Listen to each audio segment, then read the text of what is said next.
We are post NFL Combine, and we are knee deep in NFL draft season and really NFL draft intrigue, NFL draft rumor mill, NFL draft drama, everything that comes with the weeks leading up to the NFL draft. I'm Mike Asti, and this is another edition of Mic Drop, made possible by the Believe Network and available everywhere you get your podcasts: Apple, Google Play, TuneIn, etc. And I am going to be talking about the NFL draft on this show. Again, it is NFL draft season. I just covered the NFL Combine. I'm back from Indianapolis, and I enjoyed some steak, some deep dish pizza, talking to some NFL draft picks, a record being set at the Combine, and Xavier Worthy and how fast that man is. And I'm going to have this conversation with Devin Jackson of the Philadelphia Inquirer, who actually I met at the Combine, and I had a nice recommendation from a colleague of mine, from Nick Farabaugh, who's been on this show and I work with throughout the Sports Now family of networks and in the Pittsburgh media market, to have Devin on and talk some NFL draft. So I'm going to listen to Nick. It's a good recommendation to have from Nick Farabaugh. So Devin, I appreciate you taking the time. As I told you off the air, I really enjoy the blue headphones there for anybody watching this on video. And if you're not and you're just listening to the audio, you are missing out because they pop on the screen. But how you doing, man? I'm doing great, Mike. Thanks for having me on and talking some NFL draft. I've got to thank Nick as well. He's a great friend of mine, and he's all over the place. He gives great recommendations. He wants everyone he knows to meet everyone he knows. So it's always cool to be able to network and kind of in a different way when a guy wants you to meet everyone that he knows. So but great coming on, and looking forward to talking NFL draft for sure. Yeah, Nick is a great guy for sure. And it was even funny because outside of meeting you, and we've connected through social media, but that was the first time we met in person. But Nick, even with another colleague that I had met before, that I work with, that Nick's been around me when I met him before, Nick's first words when he saw me at that bar that night were, had you met Joe? Like, Joe's over there. You should talk and meet Joe. And it's like, I know Joe. I know him. We've worked together. Joe texts me for advice every day. I'm well aware of Joe, but thank you. So yeah, Nick wants everybody to make sure they do know everyone. And that's why Nick's a good guy. But going into the NFL draft now, Nick is not an NFL draft prospect. Maybe in his dreams years ago, he did play high school ball, I believe, was a lineman. But the players that can play were in Indianapolis. They were at the Combine, or at least most of the notable ones. As I mentioned, a lot went on that weekend. A lot conversations go on between NFL teams, and that key word is thrown out there, formal meeting, because a lot went on that they aren't going to tell us as well that weekend in Indianapolis. It happens every year. But we are going to start the place that everyone's talking about, the place everyone will start, and it's the headline, whether you like it or not. The rest of the team is very, very important, but the quarterback, that's the MVP usually if your team ends up winning. That's the position that you got to have in today's NFL. That's the straw that stirs the drink. And there's a lot to talk about with the prospect quarterbacks at the beginning of this draft. Obviously, Caleb Williams is that top dog, and there's even drama with what the Bears are going to do. It appears they're going to take him. It appears he's now fine with it. Rumors weeks and months ago that maybe he wouldn't want to go there. Likely means moving on from Justin Fields. But before we get into any of that, out of the quarterbacks at the top of the board, the Jalen Daniels, the Drake May, etc., J.J. McCarthy, who's been in a lot of conversations, certainly from the Combine, won a national title, but wasn't thought of as a top prospect until maybe more so recently. Who do you think, for you, is actually the most can't-miss, bust-proof QB that you're the most comfortable in?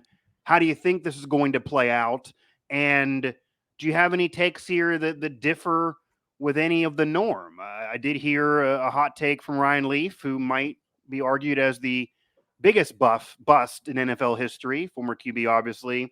He doesn't believe Caleb Williams is even ready right now. And if he did have Caleb Williams on his team, he would want him to sit for multiple years because of what he does in college will not translate to him. It's a hot take. What do you say about any of those guys? Yeah, for me, I would say I wouldn't say bust proof, but I feel most confident in Caleb Williams translating to the NFL level. And really, I feel like we've gotten to a point where he's been in the limelight for a couple of years now. And when you have a quarterback prospect that's been around for a couple of years, has multiple years of tape, you played at Oklahoma, played at USC, uh, you get picked apart, and people start to really doubt that you're this next level guy, top of the class. And obviously his off script ability and ability to make crazy Mahomes like plays, seem to feel like they're not going to translate, but that skill set doesn't go away at the NFL level, and I think really it's about being more efficient in terms of what plays you can do that, what plays you can't, living to fight another day. Right. And really that just comes from playing hero ball. USC gave up a lot of points this past season defensively. So you're in a track meet every single game that you're playing. So of course you're going to go for the big play instead of taking what's there and take gambles. And I think it hurt him at times this year, but also you got to see what makes him so special as well. So I think when you combine all those things and what he can do in and out of the structure, the criticism he's had to deal with, even at the college level, stuff like that makes you built for the NFL level. We saw CJ Stroud last year get picked apart by pretty much everyone. Obviously that cognitive test that came out not to be, no one saw even CJ Stroud coming. 100%. No one right. did. Yeah, so for me, it feels like Caleb Williams has that type of feel around him. Obviously, he didn't perform in the combine this year, but I feel like the Bears are going to be comfortable taking him. And for me, I feel most comfortable when I watch and turn on his tape. What he does in and out of the pocket, I think just is going to translate, and maybe it's going to result in some questionable decisions early on. But then you're going to get plays that just no really few other quarterbacks can make, and you need that in the current NFL. As for the rest of the quarterback class, I think it's really a toss up for me. Just like Drake May and Jay Daniels will probably be in that next tier, but I feel like Caleb Williams is in a bit of a tier of his own, just for me personally. But I would say for Drake May and Jay Daniels, it really depends on what do you want in a quarterback. Jaden Daniels obviously brings such great rushing upside, the ability to make amazing plays. He's so fast, so twitchy. And then obviously he took a step as a passer as well, hitting the middle of the field, hitting the backside digs, and really spraying the ball all over the field, obviously with a talented receiving core. And he played with so much confidence, the ability to drive the ball vertically. But then when it comes to Drake May, I think you're probably getting a little bit of mix of both, in somewhere in between Caleb Williams and Jaden Daniels, where a guy that is really creative, has underrated running ability. But in terms of like a pure passer in the drop back game, I think there's not many people that can hit the spots that he can accurately and does it so well. And the thing that's struggling, is a struggle with his evaluation is one, his receivers dropped so many passes that should be caught. And there's so many times where he was is without his best receiver at the beginning of last season as well, that whole NCAA thing. Yeah. Exactly. And he still was able to keep North Carolina's offense afloat with arguably a worse offensive line than he had last year when he really burst on the scene. So to me, I think this is such an interesting quarterback class because all these guys are battle tested. All of them have had ups and downs in their college career, which makes it feel so unique. And then you got JJ McCarthy, who really hasn't been tested. Not so much, right. Yeah, he 30 run plays a game or in a row against Penn State, wins the national title in a Big Ten where it's not really slinging the ball across the yard. Yeah, that's why he scares me, I guess, a little bit before I let you go here. It almost feels like a little bit of the quarterbacks, the McElroy, even further back of Matt Leinart, and obviously he was much more of a passer. But those quarterbacks that are with stacked offensive lines that would give you 40 seconds, that are brick walls out there, that are stacked teams with all pros across the board that just win, that never really even have to overcome adversity or rarely have to even come back in games. And McCarthy did lose a playoff game, but outside of that, they scare me for the NFL.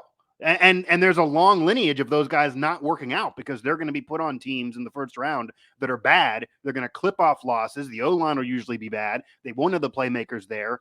And it's such a different world than what some of the guys you mentioned have dealt with that it may take a year or two to even get used to it. And by that point, they might even get discouraged. I mean, that's what some of them have talked about that. Matt Leinart kind of talked about that it was a whole different world. It was a culture shock for him. And then once he started getting going, the coaches were already out on him. He didn't really feel it anymore. His motivation wasn't there, or was already deep in his career. and that's just it. That feels like that could be JJ McCarthy to me, but I know a lot of experts are now high on him, certainly talking to them at the combine. It seemed like his stock actually really rose, whereas maybe Drake Mays actually fell a little bit. Not that he had a bad weekend, but he wasn't discussed as much. And a lot of the conversation was JJ McCarthy. People are underrating him. He potentially could be a top 5, maybe a top 3 on this board. And I don't know for me. Yeah. Yeah, he's one of those guys that, he really has to fall in the right situation. And that's why people, when you notice like the recent mock drafts, he's sending him to teams like Denver. You're sending him to teams like Minnesota that has established play callers and have, weapons offensively. Not necessarily Denver to the degree that Minnesota has it, but Minnesota that's why there are specific teams that make sense for him. Even then, you're not going to roll them out year one. And I think, with Daniels, May, and Williams, you can run them out year one and have some success with them. McCarthy feels like more of like, needs to sit and wait to really develop and really get a feel for the offense. But those other 3 guys, to me, feel like even when things break down, they can find a way to make plays. And I think that's such an important part of the game. But for me, as it stacks up right now, I have McCarthy as my 5th quarterback. Behind Jaden Daniels. Number 1 is Caleb, Drake May, Jaden Daniels, Michael Penix, and then JJ McCarthy would be my top 5. And Michael Penix got to be mentioned too. Yeah, Michael Penix got to be mentioned too. I mean, he was throwing laser beams out there. I would say as a deep ball pure thrower, he's the guy, and there's some athleticism there as well. And it seems like his stock is just always rising and always fine. Although I did have some conversation with, I will say, an ex-offensive coordinator at the Big Ten level that I won't mention, whom not as high on Penix. So there are some that think there are holes there. We'll see. But obviously his stock seems to be fine right now. Devin Jackson of the Philadelphia Inquirer joining me here as we are talking NFL draft. Right now, quarterbacks on Mic Drop.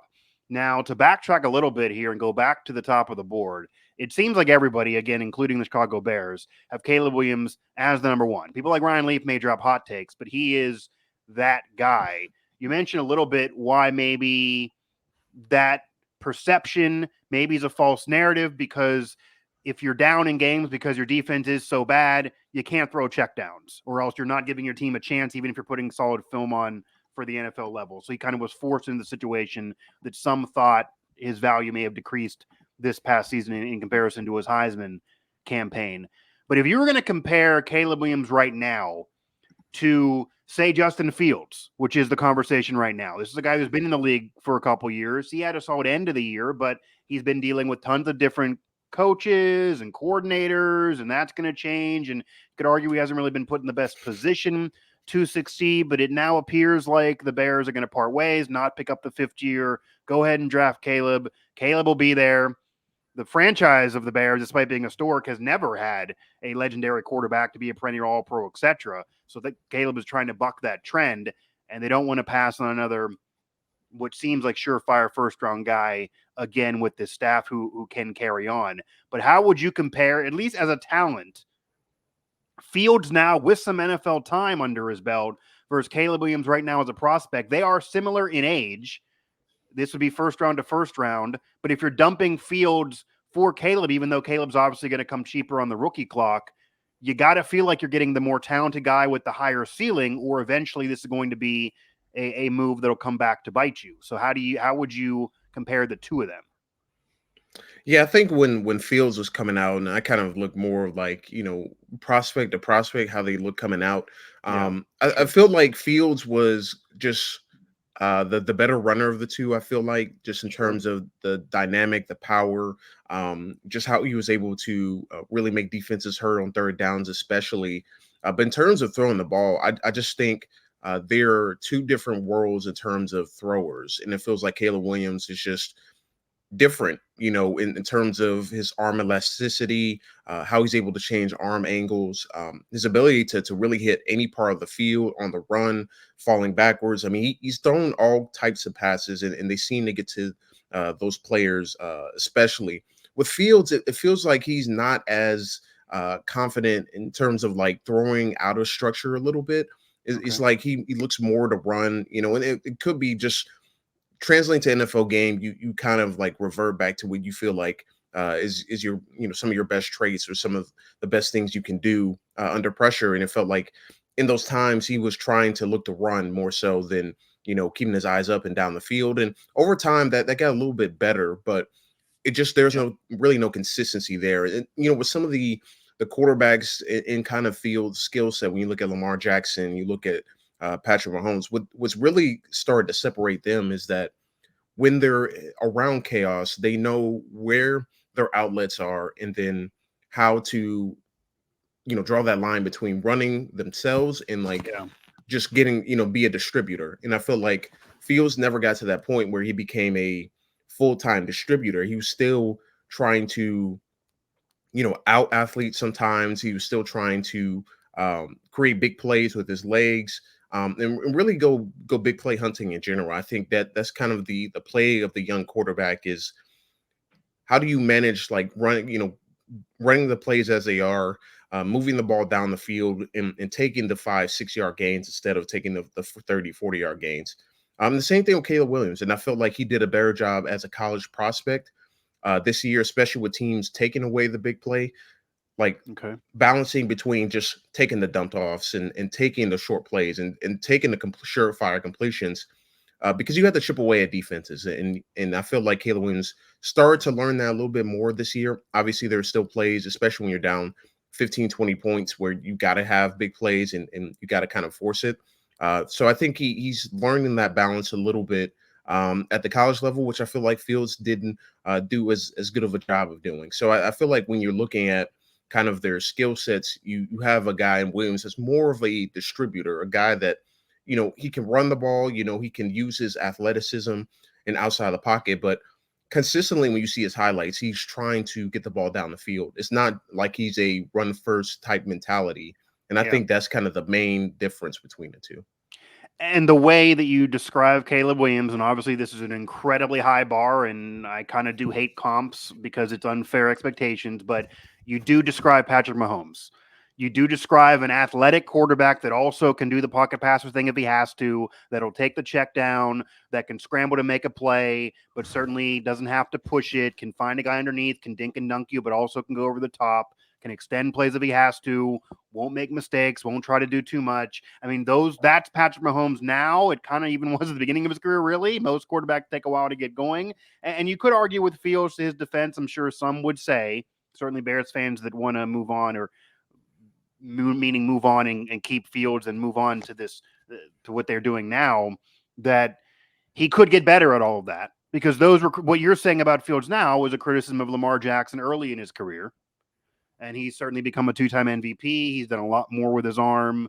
He bucks the trend at just being an athlete. Maybe Fields is still clinging to that. So you don't know where they could go, but money is involved here, and Fields is going to be way more expensive. So I think that's why this is an easy decision for you, though. And it sounds like the answer is yes to this question. But if money was not a thing and the NFL did not have these rules and say this was just pure on player to player, doesn't matter, and you had Fields a couple years in, Caleb is sitting there, you're at 1. Do you like the disparity enough as a prospect that you would still take Caleb and dump Fields for whatever trade you can, regardless of this 5th-year thing? Yeah, I think so. And I really it's such a tough discussion to have because obviously you put in resources, you traded up for Justin Fields as a Bears, and you put resources in it. But I kind of look at some of the other things that have happened over the last couple of years, even in that same draft class. Obviously, the Jets, you look at them, they're looking to move on from Zach Wilson. 49ers moved on from Trey Lance after a couple seasons. So we're at a point in quarterback evaluation and quarterback patience, which is at an all-time low. Everyone wants kind of the 100%. Instant. It's at an instant. They want that instant starter, instant star, and just based on the way the NFL is moving, it feels like they have to do this. Even though they have the 5th-year option, they have the ability to bring him back for another year. It just feels like got to pay him more. Confidence. That's part of the problem. You got to pay him, 1, and then 2, the confidence in him just isn't the same. The same regime is not in there that brought him in. I think it just feels like they want a fresh start and reset the quarterback clock. And they're going to try to facilitate a trade. I think that he wants to do, and it feels like they want to work with him to do so. But it feels like the time is now to move on from him and start the new regime with Caleb Williams. And depending on where he goes and where he ends up, it honestly could be the best thing for him too. Again, the history is not on the sides of the Bears developing somebody nor this staff. He might need to be in a different situation, and whether this is good or bad for Caleb in Chicago, it doesn't appear that the DC thing and the Cam Andrews trying to conspire to get him is going to work. That the Bears got to take him. They got to reset the clock, and it might even be the best thing for Justin Fields to move on and try somewhere new. Again, Devin Jackson here, Philadelphia Inquirer, as we're talking draft here on Mic Drop. As we move off the quarterbacks a little bit, as that's going to be a conversation that just never dies out, and a lot more intrigue this year than in past years, to be honest with you, because you have teams with a very quick leash and then so many quarterbacks that are potential prospects people really believe in. You have Caleb there at the top. You have the intrigue situation with the Bears and their drama. And as you mentioned, teams are not waiting around any longer. So anyone dropping a comment that this guy got to sit for 1 or 2 years, that's it. You only really get 1 or 2 years, or maybe 1.5 or 2 at the most. That's the whole Kenny Pickett conversation in Pittsburgh where I'm sitting, that people are kind of already out on him. You could argue it's only been 1.5 years, now only a game or so with the coordinator that's not Matt Canada. Do you keep on trying? Do you say you're out? He was the only first-round quarterback in that draft. So that's a whole conversation that maybe we'll get into here at the end of the show, and I get your takes on it. But to move off the QBs here, still talking draft, Marvin Harrison Jr. is that other non-quarterback that some are saying is the best overall prospect in this draft who's not a quarterback. And receiver is a position that right away you can have a significant impact. You don't usually have to wait around no matter what system or wherever you are. Obviously, he has the last name that people are going to be aware of. Obviously, he was at a program that people are going to be watching and are well aware of. But it's a very polarizing conversation when it comes to Marvin Harrison Jr. because there are some that think, okay, this is the guy that's not a QB. And then there are others that bring up, if it wasn't for his last name and where he played college ball, he wouldn't be that kind of prospect. There are other talented receivers. The receiver class is incredibly deep, and it is. And Xavier Worthy, as I mentioned, became the fastest man ever at the combine in Indy just a few days ago as we're speaking. So if he can catch the ball and he was at a big-time program, maybe you look in his direction instead of Marvin Harrison Jr. or to many other players. Where are you on the Marvin Harrison Jr. conversation, and what do you think is going to happen for him? Yeah, for me, he's a top receiver in the class, and to me, he's one of the top prospects overall, regardless of positions. Okay. Obviously, quarterbacks dominate the talk, but for me, the really changed the I don't want to say change, but what really solidified it for me is I went to the Georgia-Ohio State college football playoff in his sophomore year, Georgia versus Ohio State. Yeah. He was the best player on the field. Now you think about who was on the field. It was CJ Stroud was on the field. Jalen Carter was on the field. Obviously, some Georgia prospects this year are on the field. I mean, so many talented players were on that field. I mean, you look at Ohio State's tackles, DeJuan Jones and Paris Johnson being the top 10 pick. Yeah. It's a big word. Obviously, yeah. Think about all the players on the field, and Marvin Harrison was the best one as a sophomore. And to me, he dominated that game. And when he left the game, it changed the momentum so massively.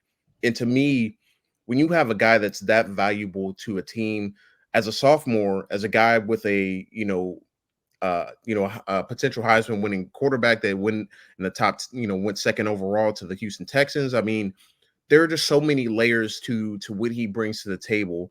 Right. But getting to see him in person and seeing how effortless he made everything look, from route running, from attacking the football in the air, from tracking the football, for how fast he is at 6'3", like 210, 215. We really haven't seen many guys be able to move like he does. Obviously, the lineage plays into it. His name obviously plays into it, but that's something he can't control.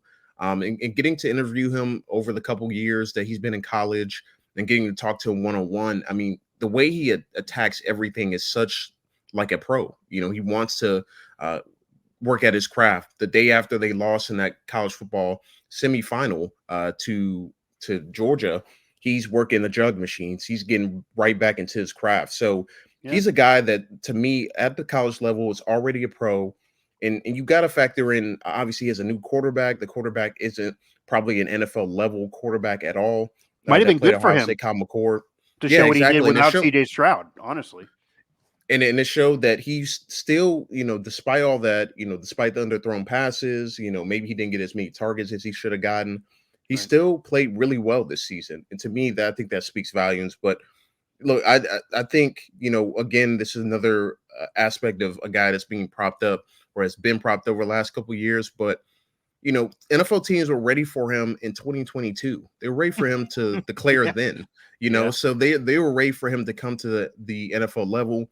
They were saying he would have been wide receiver one in last year's class. So I think at this point, he's going to be a really good pro, and he already approached the college game like the pro game, working on his craft every single day, staying after practice to work. I mean, every little detail he makes sure is covered, and that's what you need to be at the receiver level to be one of the best. And I think he's going to enter the league and catapult himself into that top 10, top 15 discussion as a rookie. Yeah, and when you have a last name like he does, when you have a name that is, descendant of a Hall of Famer, you are going to have people say you're overrated because you're getting talked about more because of that last name. And to be fair to that conversation, you probably are getting talked about more because of that last name. There might be people that could not offer the analysis that you just offered, that are just casuals or barely watch, that are going to know this player because of his last name. So if there's any tie-breaking scenario, it might go in that direction. But also, it could be a negative that some are thinking, okay, you're not really that good because of this. You're only getting the love because of the last name. And I guess the argument in his favor would be that, yeah, there are many great athletes or many athletes that have tried to come out and have pro careers in many sports that were sons, brothers, etc., related to Hall of Famers, and it didn't work out. There also are some where it did, and he approached the college game like a pro probably because of Marvin Harrison and who Marvin Harrison put around him. And being Marvin Harrison Jr., you're getting a Hall of Famer, his whole team, any of his colleagues, any of his friends. And this is also not just Marvin Harrison and Marvin Harrison Jr. here. This is the two at the same position. So it's a direct tutelage that could be placed down from Marvin Harrison to Marvin Harrison Jr. So those things do kind of line up as a positive for him, or at least taking a chance on him, certainly when the playmaking is there. But I got to ask, outside of just maybe people figuring he's getting too much love because of the last name, which is the easy reason that some could give why they think he's overrated, are there any holes in his game that could legitimately have people have pause that call him overrated? And then if not Marvin Harrison Jr., who would be among the other receivers in this draft that if someone's telling you, say you're a GM with the team, the owners, like, I don't want Marvin Harrison Jr., I hate Marvin Harrison, I think he's overrated, I don't want to go down that road, then what would you do? Like, will be another option at receiver, and why could Marvin Harrison be overrated for you outside of just the last name? Yeah, so I'll start with your first question in terms of, like, are there any holes in this game or things that he could work on? I do think his drops was a little bit of an uptick this year in terms of, like, drops that probably shouldn't happen or normally wouldn't happen. But I don't see that as a huge concern in the game. I just think catching the ball, I mean, it's the most important thing you can do as a receiver.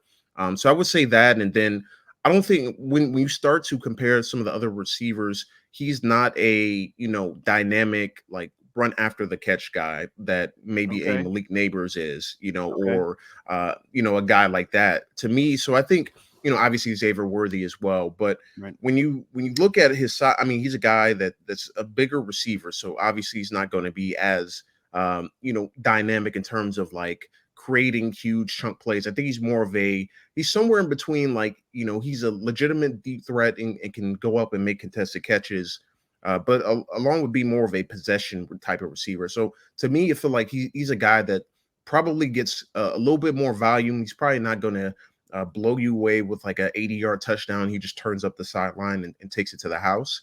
But I do think, he's strong receiver, can handle press coverage. And really, when you ask him to do the things before the catch, I Yeah. think he's the best at it in this class, like doing anything before the catch, Okay. whether setting up routes and being able to break the cushion of defensive backs. But when you look at like after the catch, that's where I think a guy like Malik Neighbors has entered the conversation. Why teams might value his skill set a little bit more than Marvin Harrison, just because what you can do when getting the ball Neighbors in space, how Mhm. explosive he is, and how he can break tackles in the open field. So I feel like that will be kind of the guy that people maybe split on, like in terms of like, is Okay. Marvin Harrison wide receiver one, is Neighbors? And really, I think it just comes down to preference and what you want in a receiver, what you're looking for in a receiver. And I think that's what maybe pushing some of the maybe Marvin Harrison is overrated is because some people value what players do after the catch. They do value, Yeah. what Yeah. they're able to do explosively and whatnot. And that's why some team is going to go out and take Xavier Worthy first round because how explosive, how fast he is. And they've seen what Jalen Waddle and Tyreek Hill have done in Miami and that tandem and Yeah. how explosive that type of receiver build is. But that's why I would think like where the line is drawn between like Harrison and some of the other receivers. But in terms of anything before the catch and getting ready to catch the ball, I don't think any receiver matches what Marvin Harrison can do. Yeah, I'm sure they saw the time, the 40 time of Xavier Worthy and think Tyreek Hill or something like that. I mean, obviously you got to be able to catch the ball. This isn't just a track meet. Ask the Raiders all those years. They just drafted track stars. That's not enough. But if you can catch the ball, yeah, making plays afterwards is a big deal. So maybe that's a ding in Marvin Harrison. We'll see. I'm sure the name's going to help him. I'm also sure he's going to get a shot. I'm sure these guys are all going to really be first rounders. Devin Jackson here, the Philadelphia Inquirer, as we're talking draft here on Mic Drop. So moving off the offensive side of the ball a little bit here, and we will get into maybe some defensive players as well in this conversation.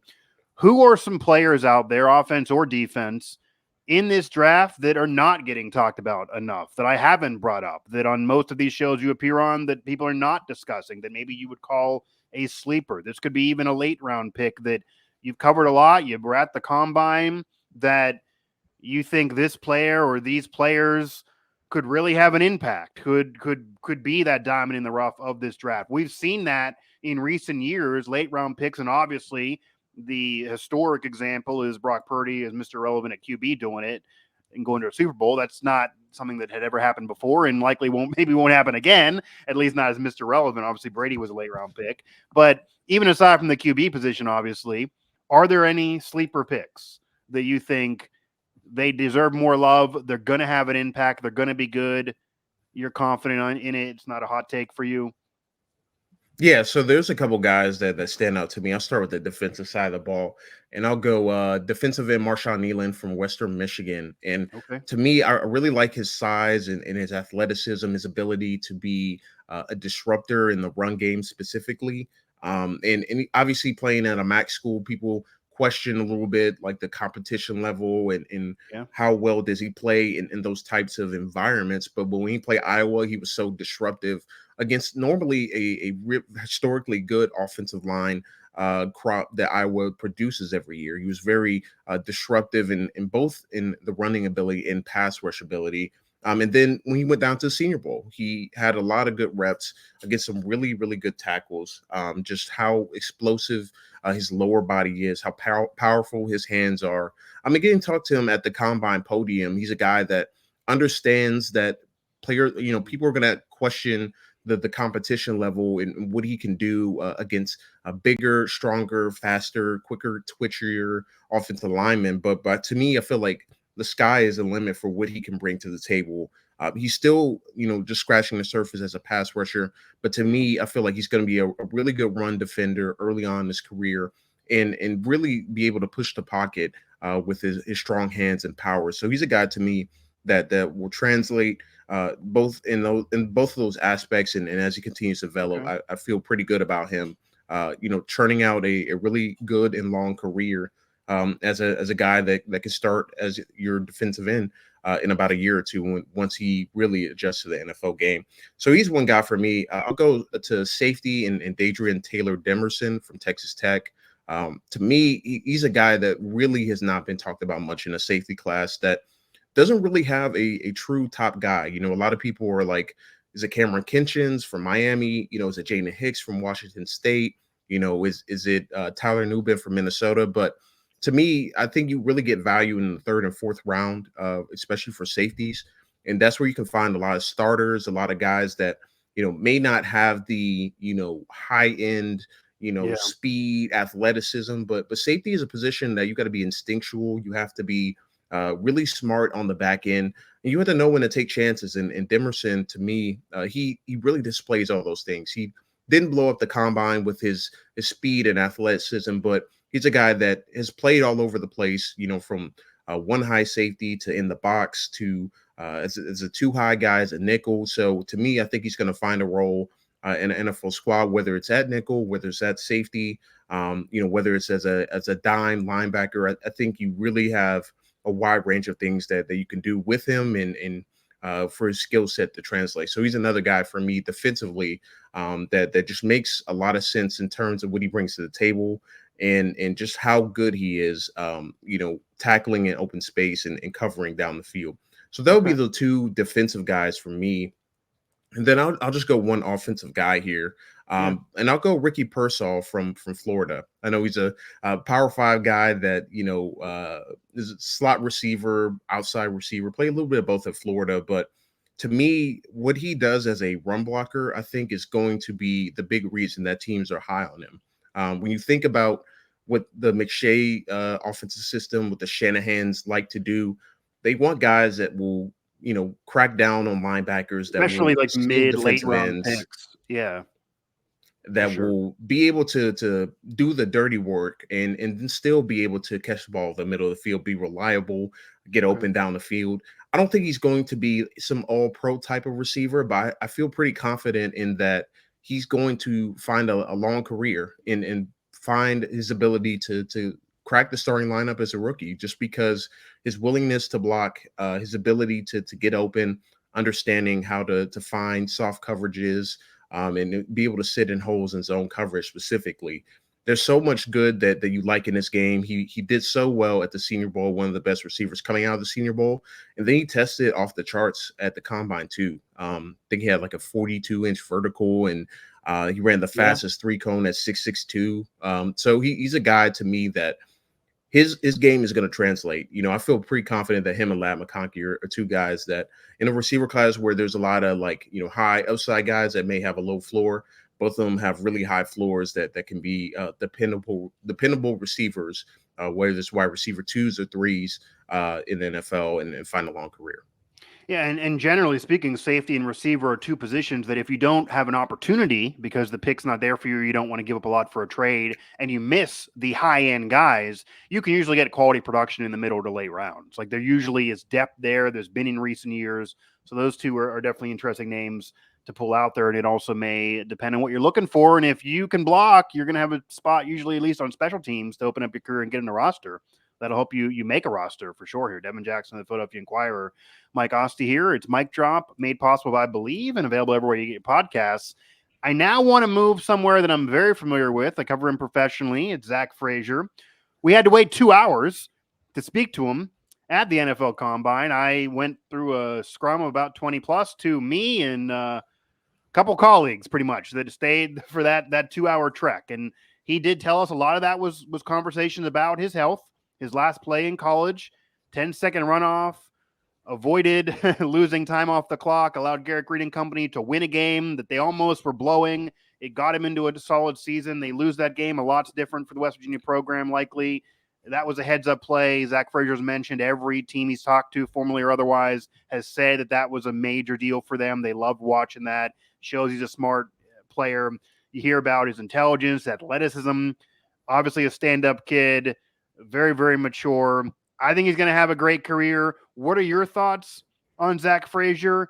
And where do you think his stock currently is? Because I also will tell you, he's been a guy that even from last year at the Combine when I was there, everyone was asking me, well, where's Frazier? He should be here now, jokingly asking because he decided to come back. He's been a prospect for a while.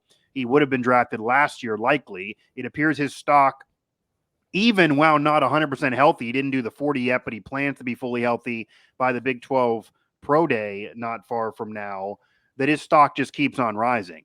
Now, center, even the best of them usually are looking at late first round. He's usually 2 or 3 on most people's boards, which means he's likely at best in the second round. Seems like he's at least second round at the worst. And a team like, say, the Steelers that I cover in Pittsburgh, the whole thought process of the past that they could just sit at 51, get Frazier, do something else in the first round, and then get a really solid future All-Pro as their second pick. It almost feels like his stock is rising so much that if they want to do that, they would have to trade up for him, or some other team's going to pick him before they pick in that second round. Where are you on Frazier, and where do you think his stock currently is as far as the draft? Yeah, I go back and forth with him and Jackson Powers Johnson. I feel like those are the two clear top centers in this class. But to me, I think his stock probably lies between like around 30 to like 40, 45. So I feel like if the Steelers want to go and get him, they need to go up and get him. He doesn't feel like he's going to last there to 51. And from what it sounds like, his medicals are checking out, even though teams are asking about it. His ability to even make it back to do on-field drills, I think, at the combine is pretty impressive. I know at the Senior Bowl, he was trying to get back on the field to compete in that. So to me, I think those are like big check marks, a guy that wants to compete, a guy that wants to be out there and show what he can do. And honestly, if it wasn't for the injury, we might be talking about him late first round, as a guy that is he the top center in this class? Is he a guy that should come off the board first? And I feel like teams do have him as a top center. He fits a lot of what you want to do, whether it's gap scheme, whether it's zone scheme. His athleticism is paramount, but I feel like what I've heard most, especially in the draft process this year and just in general, they love dudes that wrestle, that have a wrestling background. And he state champion, exactly and excelled at wrestling as well. Didn't just wrestle. Yeah. So I feel like that's been the big talking point, especially among offensive line. You want guys that know how to get low with their leverage, can work to reset their hands, and really, and I talked to and this is like a side thing, but I talked to Peyton Wilson, and it's the same thing. He wrestled in high school too, and he was another guy that talked about how wrestling is so important in the game of football and what they do. But Frazier, to me, he's so awesome in terms of his football intellect. You watch him on film, he's covering up multiple guys' mistakes. Like he's blocking two dudes at once. He's blocking multiple people on the same play. I remember watching him before the 2022 season, and he probably would have been a sophomore. I was going to say, especially back then. Yeah. But he was throwing around Siaki Ika, and that guy is like 360, 370 pounds, and he's just tossing them to the ground. So the lower body strength, the ability to root out defenders, I mean, everything you want in a center prospect. And you think about where the centers have gone lately, like Tyler Linderbaum went in the first round for the Ravens. I think about John Michael Schmitz last year, who a lot of people liked.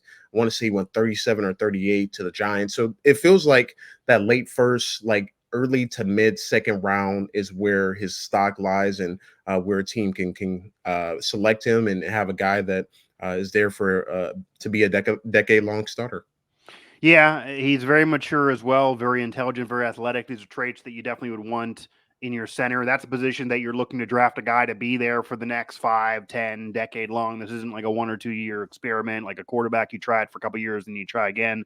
No, you want the center to be the guy that's there for a long time and even help the quarterback, be able to learn protections really quick. Maybe he's dealing with an inexperienced QB, a quarterback that needs to prove a lot still that's young, like if, say, the Steelers would take him and he joins Kenny Pickett and would do the backyard brawl thing.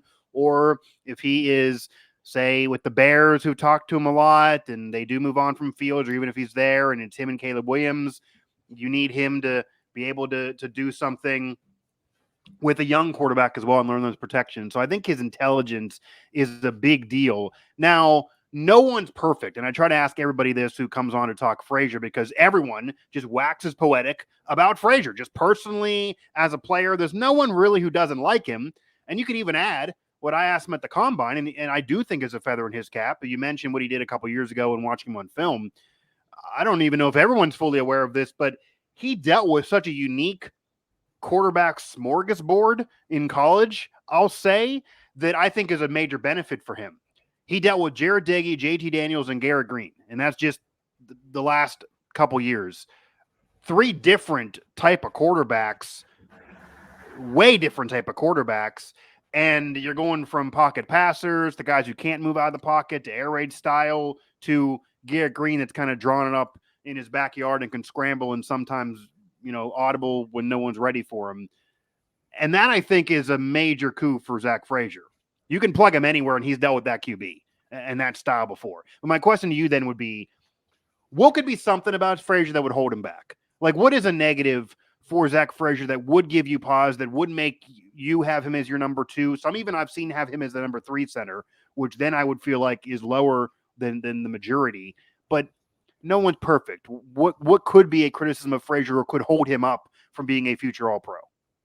Yeah, I think the center evaluation has changed so much, especially with Jason Kelsey. Obviously, he just retired, but Right. everyone wants a guy that can like pull out in front of your running back and have that type of athleticism where you can put him basically all over the field, like be your lead blocker, be a guy that leads out on screens and things like that. And to me, it feels like while Frazier, he has the athleticism, he has that ability to do those things. I don't think that's necessarily a strength of his.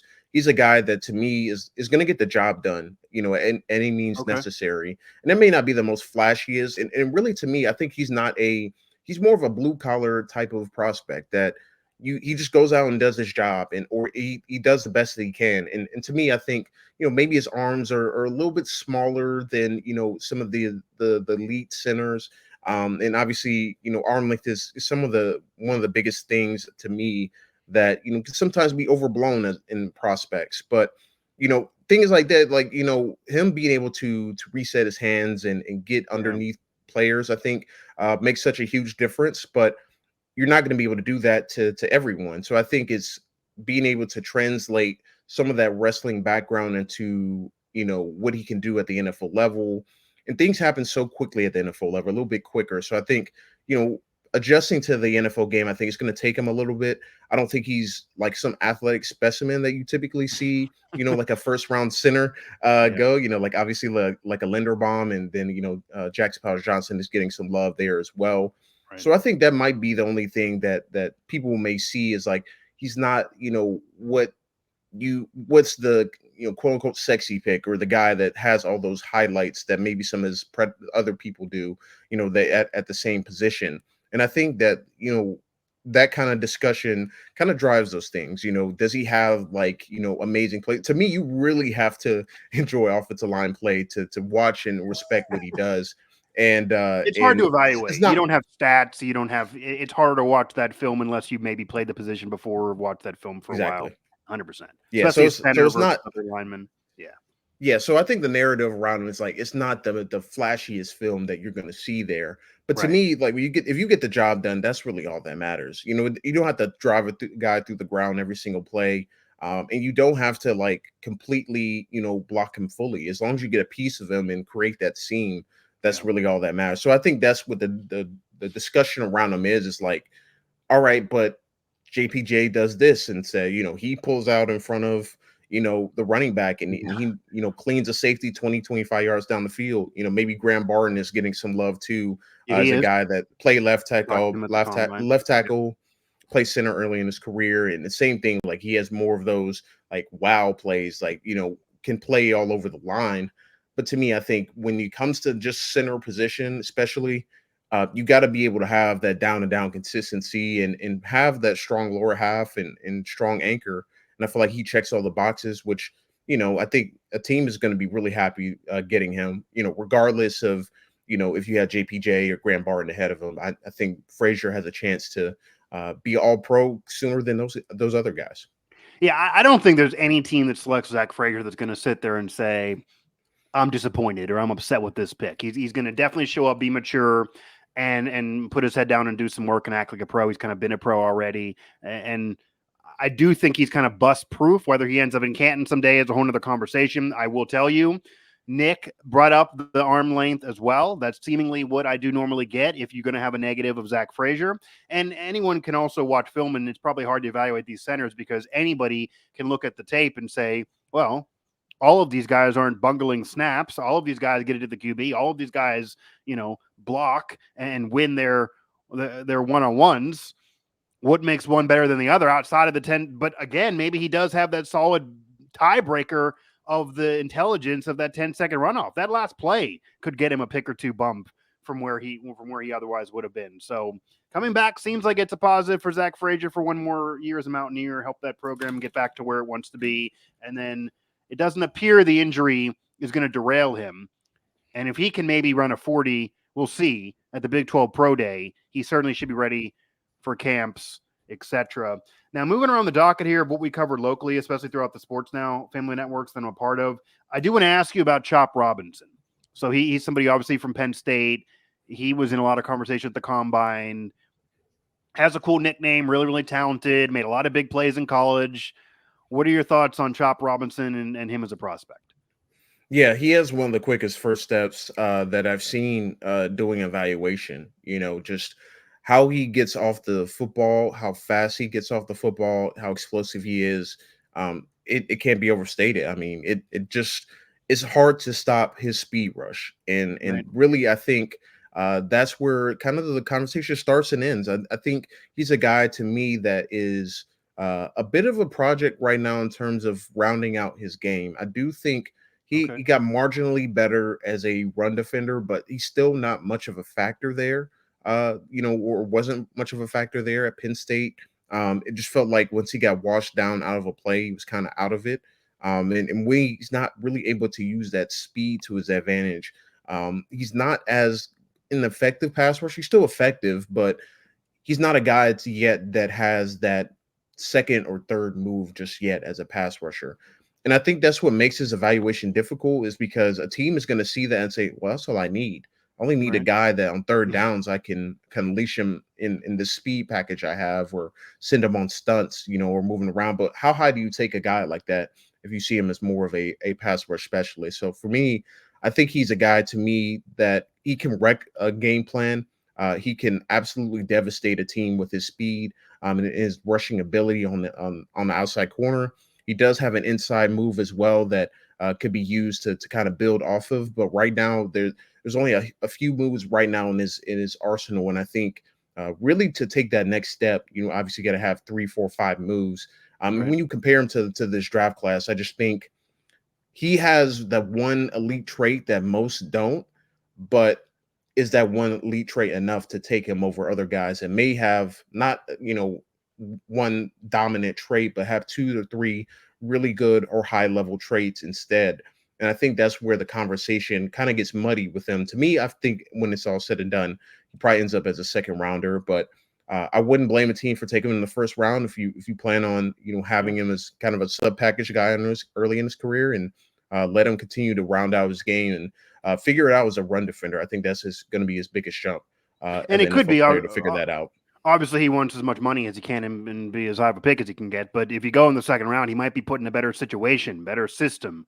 Even if it is early second round and maybe those teams are still struggling teams right now, he might be picked by a team. You'd imagine somebody who is taking him would feel like he would fit right in for them, and that could maybe send him on an all-pro career quicker than if he was just best available, teams forced to take him because everyone else is off the board, and then you go ahead and plug him in there.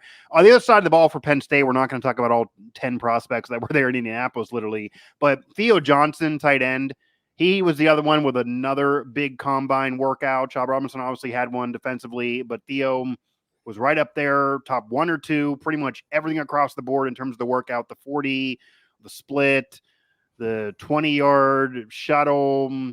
You're looking at vert jump, broad jump, 3-cone drill. He was up there, top 1, 2, or 3 for tight ends all across the board. What are your thoughts on him? He did come out of a system that, Pat Freiermuth played tight end there at Penn State. Usually, at least as pass catchers, it's not really a program that generates guaranteed NFL success. You had players like, say, Mitchell Tinsley last year. He a big guy in numbers at Western Kentucky, goes to Penn State. Obviously a bigger deal, but couldn't put hardly any numbers up. Not really a pass-first offense, even though it can get explosive at times. Again, Freiermuth had success at Penn State and then in the NFL. But where is Theo Johnson for you? What did his combine do for you for him, because it seemed like that really picked up the pace on conversation around him that maybe wouldn't have been there otherwise. Yeah, I've been a big fan of Theo Johnson, even going back to during the season. And to me, you always saw little blips of what he could be just in the small sample size you get in him getting the ball at Penn State this past Yeah. year. Obviously, I mean, he had career highs and everything, but it's still not comparable to what top prospects That's what typically I mean. have at tight end. Yeah. Right. So for me, the combine really didn't do much because I saw a lot of what he did in athleticism wise and what he can do as a route runner, especially on his tape, but he just didn't get the ball. You know, I think that's the big thing is like he's open downfield, he's open over the middle of the field. Yeah. And Like you the wouldn't ball just advise him never to go there. Like, why are tight ends keep going there? Nothing right. against him. But I will say the one thing that probably is going to help him most in this transition is in the blocking department. I think he really took a step forward as a blocker, especially him and Tyler Warren really did a nice job in tandem together. And I think that's what the kind of the silver lining in all this is that we know what he's a former receiver, so he knows how to get open, knows how to run these routes, etc. But the blocking aspect and at his size at like 257, 260, to be able to do these things, I think just speaks volumes. I got to speak with him at the Senior Bowl for about 10, 15 minutes, just one-on-one. And he's such an impressive person and player and how he His articulates story what is he's incredible. thinking. Yeah, his Yeah. story is wild. Yeah. Yeah, talk to him a little bit about story. Obviously, he's from Canada and went to prep school in Canada and really didn't play in the United States until he got to college. So really impressive player. I love what he brings to the table as a modern tight end, a guy that can run routes from the slot, run routes from inline, and really be a big red zone threat.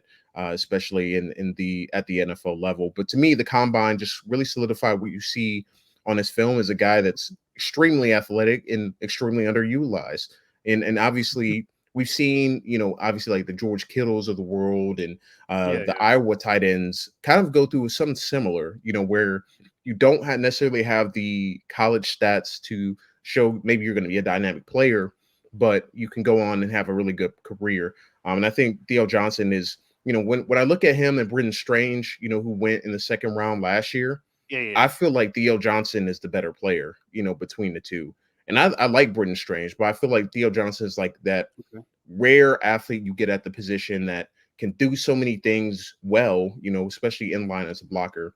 That I feel like that combine, performance really show what Penn State does in general in terms of creating these freak athletes, but also just his ability to be an athlete on the NFL field, and teams are going to love what he brings to the table.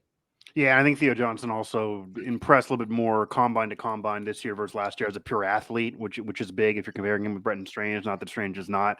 And yeah, you're not going to put up the gaudy numbers, but if you really look at the film, there's a great player that's hidden in there. Certainly that story is maybe why I didn't know about Penn State not being a tight end factor, or at least a pass catcher factor. Yeah, Frymouth was there. So it looks like he definitely has a spot somewhere for sure. And if you can block, that's going to be key because unless you're Gronk, you're going to need to block. You can't just come out there and say, I'm pretty much just a pass catcher as a tight end. So having the ability already, not having to learn it, like say Frymouth did, he had to kind of do more blocking once he got to the league. It's something that he's already ready to get done in Theo Johnson there. So Devin Jackson from the Philadelphia Inquirer, I appreciate you joining me, man, for sure. I'm going to get you out of here in a second, but just number one, if you have any hot take that you want to drop about the draft, you're welcome to do so before we let you go here. And then, are there any teams, because there's always an NFL team every year, that no matter what anybody says they should do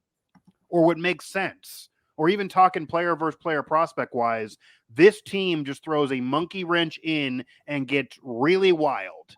If you remember years ago, Vikings draft Christian Ponder. People were talking about third round QB, and they're saying, nah, this is our guy. We're going to totally screw up the whole quarterback board. Or basically what the Raiders have done over the years a bunch of times. Even rumors the Raiders are in on Fields, that they might be the dark horse team behind the Falcons, or if you believe the Steelers rumors, which I don't, that maybe the Raiders would make that move. And if they trade for Fields, that would really change a lot of things up that people weren't expecting. And And who knows? And Cousins could end up with the Falcons or back to Minnesota. That could change a lot of things too. Is there a team for you that people got to watch that this team could really move and just totally disturb the whole national narrative and upset the apple cart, and any other phrases you want to throw out there that would surprise people, that could really have other teams sitting back saying, damn, I wasn't expecting that. That ruins my whole plan. Yeah, I look at the teams in the teens specifically, and I would say that the Saints are a team to watch for me, Okay. as a trade up candidate. Maybe they don't go quarterback, but I feel like they are in a position where they're kind of like stuck in no man's land, where they don't really have a franchise quarterback, Yeah. but they don't really have the assets to go and get one via trade once again, or don't really have the money to shell it out like that. But they have Why a they're not in couple of rumors, questionable. probably. Yeah. Right. So they have a lot of questionable like decisions to make here. Whether it's like, all right, Ryan Ramczyk, for example, is he going to come back and be a starting right tackle for them? Maybe they go up and get a tackle earlier than you expect. Maybe they want to get in that Olu Fashanu or Joe Alt sweepstakes. Will they want to go DB and they go and get up Terry and Arnold?